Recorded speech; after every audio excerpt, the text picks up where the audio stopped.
பண்டிகை காலத்தை முன்னிட்டு செப்டம்பர் மாசம் மட்டும் 12,87,735 டூ வீலர்ல வித்து போன வருஷம் காட்டிலும் 6.51% சேல்ஸ்ல வளர்ச்சி அடைஞ்சிருக்கு நம்ம இந்தியா. இதுல எந்த கம்பெனி அதிகப்படியான வண்டியை வித்து முதலிடத்துல இருக்குன்னு சொல்லிட்டு வருஷப்படுத்தி பார்க்கலாம். Hello my dear great warriors, FADAவோட புள்ளி விவர பிரகாரம் 7வது இடத்துல குவாலிட்டினா என்னன்னு கேட்கக்கூடிய Yamaha 48,099 யூனிட்டை வித்து போன வருஷம் காட்டிலும் கொஞ்சம் வளர்ச்சியில தான் இருக்கு.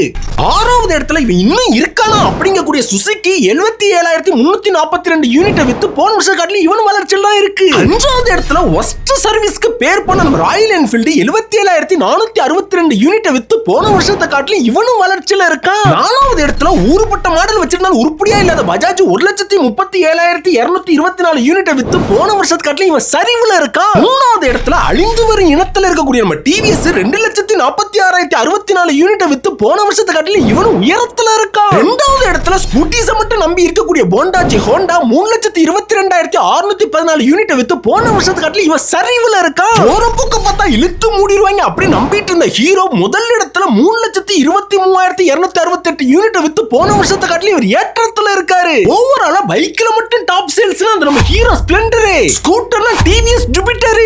புதிய ஆளுங்க சப்ஸ்கிரைப் பண்ணிக்கோங்க, பழைய ஆளுங்க லைக் பண்ணிக்கோங்க.